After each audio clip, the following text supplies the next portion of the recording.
মুস্তাফা সাল্লাল্লাহু আলাইহি ওয়াসাল্লামের জীবন চরিত্র আলোচনা যে শুনছি, অবশ্যই শোনা ভালো। এতে শিক্ষা রয়েছে, মানবতা রয়েছে, প্রেম রয়েছে, ভালোবাসা রয়েছে। এতে আমরা কি অনেক কিছু শিক্ষা পাবো। এর মধ্যে আমাদের অনেক শিক্ষা রয়েছে। এটা শিক্ষা নিয়ে আমাদেরকে কি করতে হবে, ইসলামের আইন অনুসারে চলতে হবে। ইসলামিক সুশিক্ষা নিয়ে আমাদেরকে সেগুলো আমল করতে হবে। সেগুলোকে ভালোগুলো নিয়ে আমাদের যাচাই বাছাই করে আমাদেরকে আগে যেতে হবে। আর মসজিদ গুলো এত বড় বড়, আমাদের মুসল্লি গুলো কম হয়ে যাচ্ছে। আমরা জীবনী জলসা শুনছি, কিন্তু নামাজি গুলো একটু কম হয়ে যাচ্ছে। আল্লাহ যেন আমাদেরকে হেদায়েত করেন, আমাদেরকে যেন আল্লাহ নামাজি বানান। সকলে বলুন আল্লাহুম্মা আমিন। আল্লাহ পাক কুরআন পাকে বলেছেন 82 বার, ওয়াকিমুস সালাহ, বান্দা বান্দি তোমরা নামাজ কায়েম করো। আল্লাহ পাক আবার কুরআন পাকে বলেছেন ইন্নাস সালাতা তানহা আনিল ফাহশাই ওয়াল মুনকার, নিশ্চয় নামাজ বান্দা বান্দিকে পবিত্র রাখে আর হারাম থেকে বিরত রাখে। এই নামাজ বান্দা বান্দিকে সব সময় পাক পবিত্র রাখে। বলুন সুবহানাল্লাহ। যার প্রতি নামাজের প্রেম প্রীতি ভালোবাসা ঢুকে গেছে, সেই মানুষটা সর্বদা সব সময় আল্লাহ পাকের রহমত ও সাহায্য পেতে থাকে। জোরে বলুন সুবহানাল্লাহ। যেমন একটা উদাহরণ দিয়ে দিই, একটা মাতাল যখন নেশা করে, প্রথমে যখন নেশা করে তখন তাকে লাগে 100% ঝাটকা। তারপরে দ্বিতীয় দিন যখন করে 90% ঝাটকা, তৃতীয় দিন তাকে 80%। এমনি করে যখন সে নেশা করতে থাকে, নেশায় হয়ে যায় পেশা। যখনই একটা মুমিন বান্দা আল্লাহর প্রতি স্মরণ করে, আল্লাহর প্রতি রুজু করে, সে যদি মসজিদের দিকে আগিয়ে যায়, এক ওয়াক্ত যদি নামাজ পড়ে নাই, আল্লাহ রাব্বুল আলামিন তার প্রতি খুশি রাজি হয়ে 1 ওয়াক্ত থেকে 2 ওয়াক্ত করে দেবে, 2 ওয়াক্ত থেকে 3 ওয়াক্ত করে দেবে, 3 ওয়াক্ত থেকে 4 ওয়াক্ত, 4 ওয়াক্ত থেকে আল্লাহ রাব্বুল আলামিন 5 ওয়াক্তের 5 জায়গায় নামাজই বানিয়ে দেবে। তাকে বলছে সুবহানাল্লাহ। তাহলে আল্লাহ আল্লাহ রাসূলের ভালোবাসা হাসিল করতে হবে। আরেকটা যোগ আপনাদেরকে শোনাই।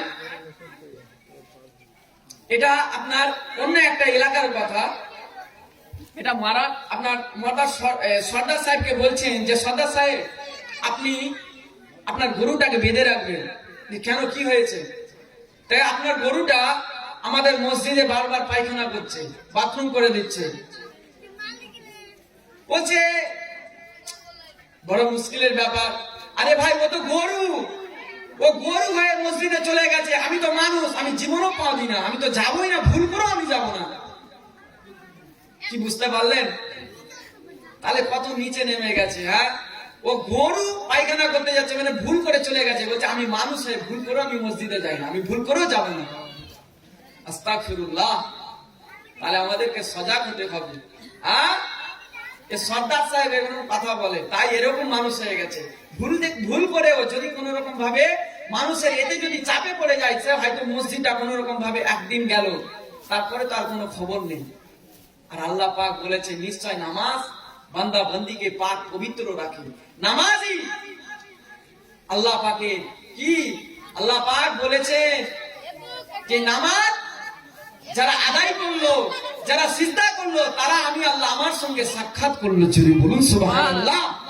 আল্লাহ রাসূল তিনার পাক জবানে বলেছেন আসসালাতু মিরাজুল মুমিনিন। যারা নামাজ কায়েম করলো, যারা নামাজ পড়লো, তারা আল্লাহর সঙ্গে কি করলো, তাদের সঙ্গে মিরাজ সাক্ষাৎ হয়ে গেল। যদি বলুন সুবহানাল্লাহ। আমি আপনি একদিন মারা যাব, মরে যাব। কবরের কথা চিন্তা করেন, কবরের কথা মনে পড়ে। যেদিন মারা যাব, মরে যাব, হ্যাঁ, কবরের কথা কি চিন্তা করেছেন? কি হবে আমাদের যেদিন কবর আমার আপনার হয়ে যেদিন শাস্তি দেবে, বদলা নেবে। এই মাটি আমাদেরকে নিয়ে সৃষ্টি করা হয়েছিল যে দিনেতে আল্লাহ রাব্বুল আলামিন হযরতে জিবরিল আমিন আলাইহিস সালামকে পাঠিয়েছিলেন। এই জিবরিল, যাও, চলে যাও, তুমি মাটি নিয়ে আসো। মাটি মানুষ আমি খলিফা নিযুক্ত করব। জিবরিলের মনটা খুব নরম ছিল, তিনি নরম দিলের মানুষ ছিলেন। তিনি পারলেন না, মাটি নিয়ে যেতে পারলেন না। হাউমাউ করে মাটিগুলো কেঁদে ফেললো। জিবরিল, আমি মাটি, এই বান্দাদের সৃষ্টি করা হবে, এরা দুনিয়ার জমিনে এদেরকে খলিফা করা হবে, মানুষ তৈরি হবে, মানুষের আকারে এরা ভণ্ডামি করবে, জিনা করবে, ব্যভিচার করবে, খুনোখুনি করবে, মারামারি করবে। আমি মাটি সহ্য করতে পারবো না, আমি মাটি, আমার খুব কষ্ট হবে। তার কথা শুনলো। শুনে জিবরিল আমিন আল্লাহ দরবারে ফিরে গেলেন। তিনি খুব নরম দিলের মানুষ ছিলেন। তারপরে আল্লাহ পাক আজরাইল আলাইহিস সালামকে পাঠালেন। আজরাইল আলাইহিস সালাম কোনো মাটির কান্নাকাটি শুনলেন না, তিনি তুলে নিয়ে বিভিন্ন স্থান থেকে শহরে মাটিগুলো তিনি নিয়ে গেলে আল্লাহ পাক এই মানুষকে তৈরি করেছেন। এই মাটি একটা কথা বলেছিল, আল্লাহ আমি মাটি, এই দিনেতে এই মানুষকে সৃষ্টি করবেন, তবে একটা কথা, এই মাটি দিয়ে যারা আমি জমিন দিয়ে সৃষ্টি করা হচ্ছে এবং জমিন দিয়ে যে বান্দা বান্দি গুলো নাপাক অবস্থায় অপবিত্র অবস্থায় যারা এই মাটি আমি জমিন দিয়ে তারা হেঁটে হাঁটাহাঁটি করবে, চলাফেরা করবে, খুনোখুনি করবে, মারামারি করবে, চুরি করবে, ডাকাতি করবে, আমি মাটি সেদিন এতে সবুর করে থাকবো। একদিন তাদের বদলা নেব। কোন দিন? যেদিন আমি আপনি মারা যাব, মরে যাব, সেদিনেতে দুধারের মাটি আস্তে আস্তে চাপতে চাপতে চাপতে চাপতে যদি সে বদকার হয়, গুনাহগার হয়, তাহলে দুধারের মাটি আস্তে আস্তে চাপতে চাপতে তাকে চুলের ন্যায় শুরু করে তার হাড় হাড্ডি গুলো, অঙ্গ পতঙ্গ গুলো চুলের ন্যায় শুরু করে ফেলবে। আহ কি কষ্ট, কি যন্ত্রণা! আল্লাহ যেন আমাদেরকে হিদায়াত করেন, বুঝদান করেন।